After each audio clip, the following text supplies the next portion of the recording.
अरे कर लवर ही कहीं चल गइल बिया वही से ही पगला गइल बा। गाँव फागुन में न आई सुन ले होली ही तई मनाई जान ले गाँव फागुन में न आई सुन ले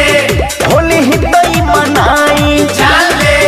गाँव फागुन में न आई होली ही तई मनाई सारा सपना तोर मट्टी में मिला गइल अरे मिला गइल।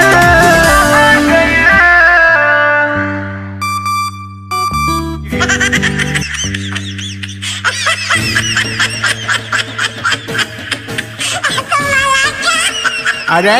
का डाचिए ले बड़ा बड़े हमरा ला भर के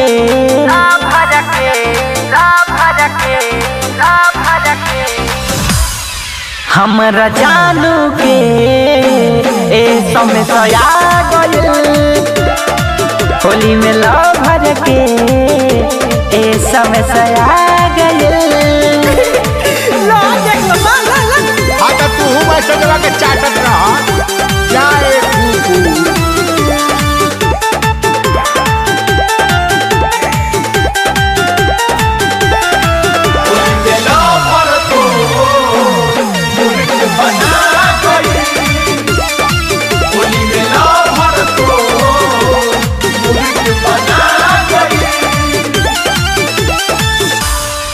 क्रिया खा के गइल बिया समझा के गइल बिया रंग हमरे से लगवाई ई बता के गइल बिया रंग हमरे से लगवाई ई बुला जो ओकर छोड़ी देते आशा उ तो देख के गइल झांसा ओकर छोड़ी देते आशा उ तो देख के गइल झांसा मीठी बतिया में तू के भरमा गइल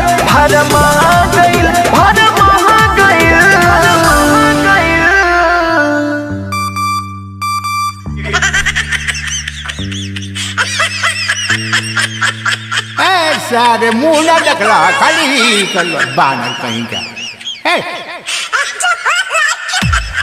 हमरा ला भर के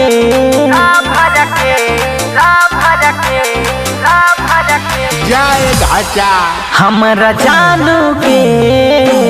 ए समय सया गइल होली में ला भर के ए समय सया गइल।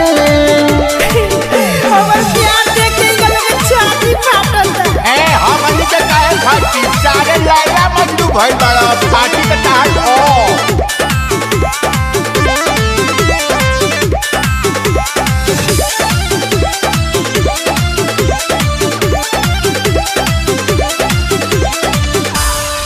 बा भरोसा ओकरा पर प्यार लुटाई ना दोसरा पर कही के गइल बिया होली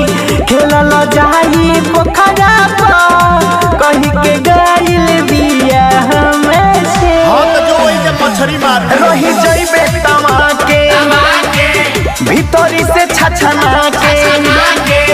रही जइबे तमा के भीतरी से छछना के लागे तोर उजाला भूला गइल अरे भूला गइल। घरे चलल हो ई कृष्णा जैक वाला भेरिया गइल बा। ढेर जन तरलू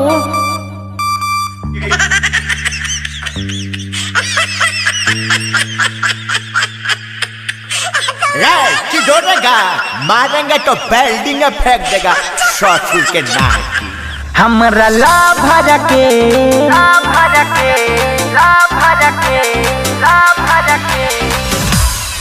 हमरा जानू के ए समय सया गइल होली में ला भर के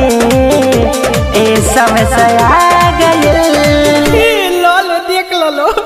यदि एसएमएस लिख के भेज ले हैप्पी होली काले अवतिया खेले